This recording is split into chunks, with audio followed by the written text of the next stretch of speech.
um aspecto da acupuntura que é uma realidade aqui, né? Então, no processo do desenvolvimento da acupuntura no Ocidente, João, se você concorda comigo, a acupuntura está correndo um risco, né, dela ser transformada em uma conduta meramente aliviadora de sintomas, né? E o que você acha que é necessário para estar resgatando esse verdadeiro sentido profilático da acupuntura?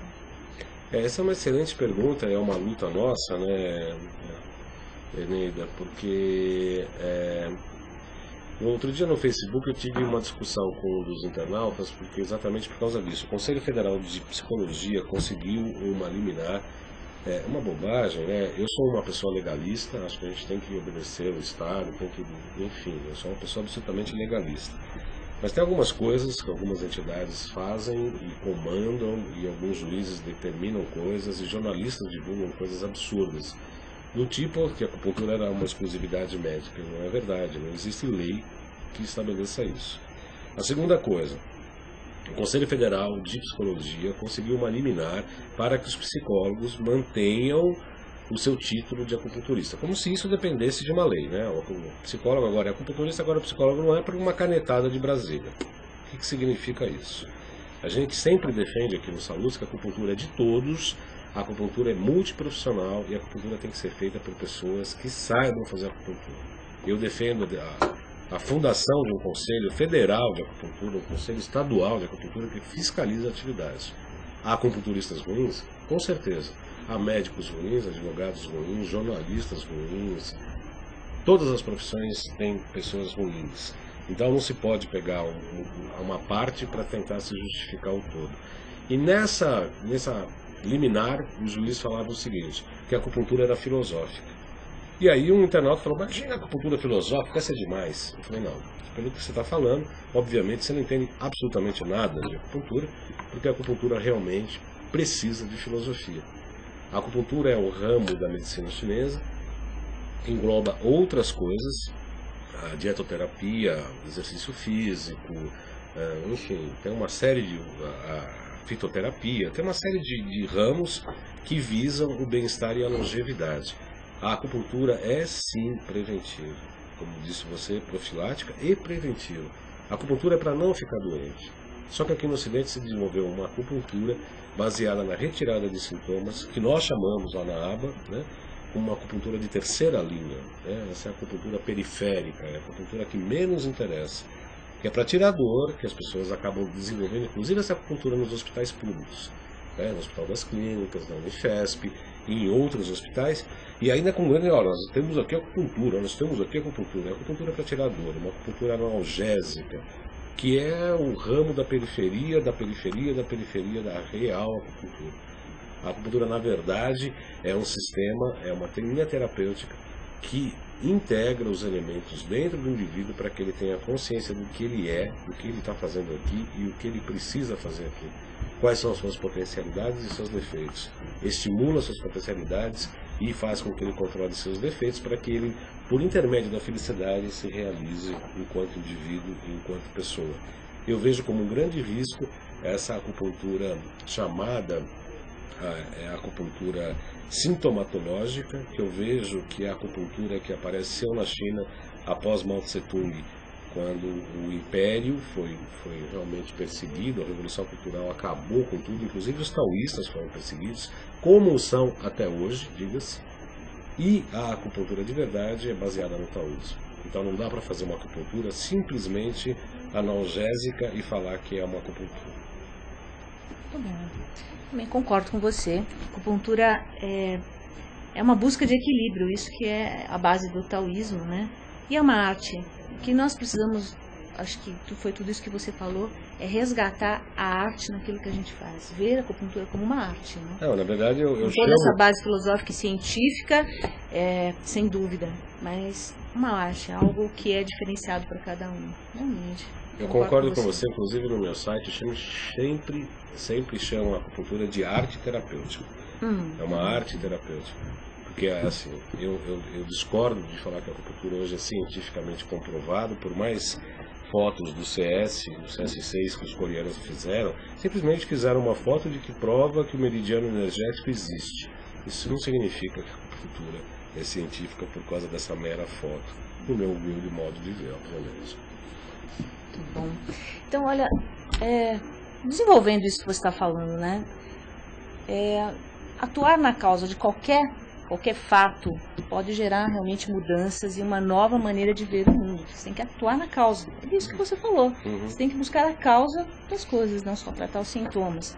A gente falando num âmbito um pouco mais amplo, né? Então, na sua percepção, qual é a causa do corporativismo na área da saúde? E o que é necessário, né, os internautas estarem questionando ou refletirem para não serem alvo de jogos de interesse? Essa pergunta é muito importante, profunda, inteligente e bem verticalizada.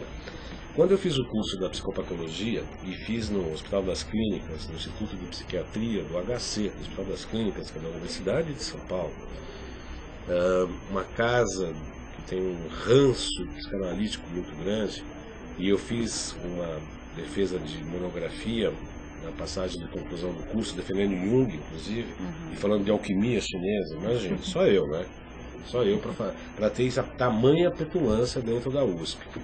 Mas, de qualquer maneira, se buscava fazer a transdisciplinaridade, que é uma moda, e a multidisciplinaridade, mas, sobretudo, a transdisciplinaridade, no sentido de falar, bom, hoje o tema é depressão, então se pegava um psicanalista, pegava-se um geneticista, pegava-se um biólogo, pegava 5, 6 profissionais de várias áreas, e cada um deles dava a sua interpretação sobre a depressão, por exemplo. Então, os freudianos, obviamente, colocavam lá que a questão estava lá na infância, a questão de Édipo, e com certeza tem razão, em determinados... Não dá nem para se discutir sobre isso.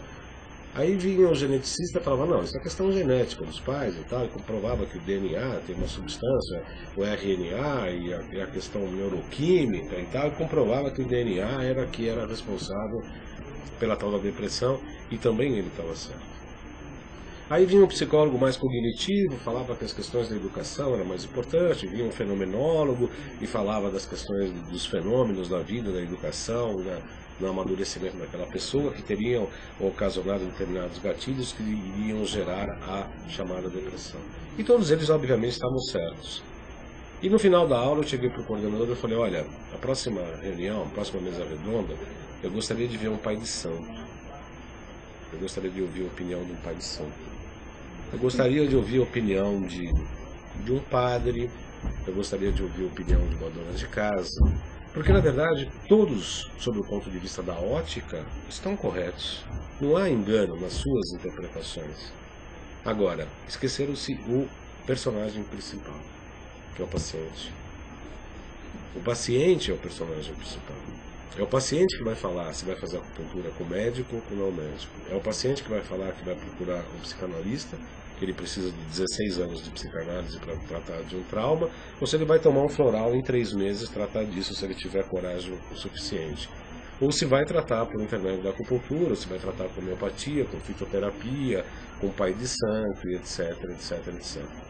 Então, todas essas funções vão variar muito, quer dizer, de acordo com a interpretação do paciente.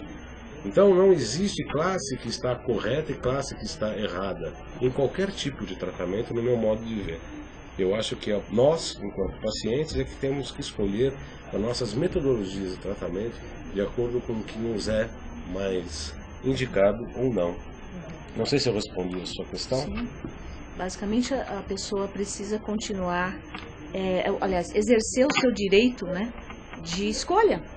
Ela defender esse direito de escolha, de saber o que está recebendo, por que está recebendo, ela poder escolher e conhecer melhor e realmente exercer isso tudo de saber o que está recebendo, basicamente. Só a segunda parte em relação ao corporativismo, que eu acho importante, às vezes se fala de acupuntura. Hoje mesmo eu estava no almoço com uma pessoa, né, e ela falou assim, pô, a acupuntura agora é um ato médico e tal, não sei o que. Eu falei, não é, tá. Ah, mas a acupuntura pode fazer muito mal, eu já li em reportagens. Quer dizer, o que a imprensa fez o desserviço de falar que a acupuntura faz mal em algumas pessoas, inclusive médicos chineses de um determinado hospital aí, público, bastante importante aqui na América Latina, falando que a acupuntura podia matar. Então a minha pergunta a este médico e às pessoas que afirmam isso, eu quero que me citem fatos. Porque eu sou jornalista, eu falo, olha, a Eneida é capaz de fazer isso. Juridicamente eu tenho que comprovar. Eu tenho que comprovar. Eu como jornalista poderia até falar, olha, eu fui testemunha, eu tenho capacidade de escrever porque eu assisti. Mas do ponto de vista público, quando se afirma algo disso, é algo absolutamente maluco. Existe um caso, o Dr. Evaldo contou para mim durante os corredores da ABA, em que uma pessoa faleceu com acupuntura. Foi uma tragédia. Existe um ponto com a VC17, que você bem sabe onde é, que é na linha do mamilo sob o externo, tem um osso sólido, e a pessoa que estava recebendo o tratamento tinha um defeito congênito, ele nasceu com um buraco nesse osso. E o acupunturista, obviamente, não ia imaginar isso, porque esse é um caso absolutamente raro, e ele foi picar, e essa agulha foi na horta, e aí essa pessoa teve um sangramento impossível de ser controlado, e aqui chegou a vir a óbito.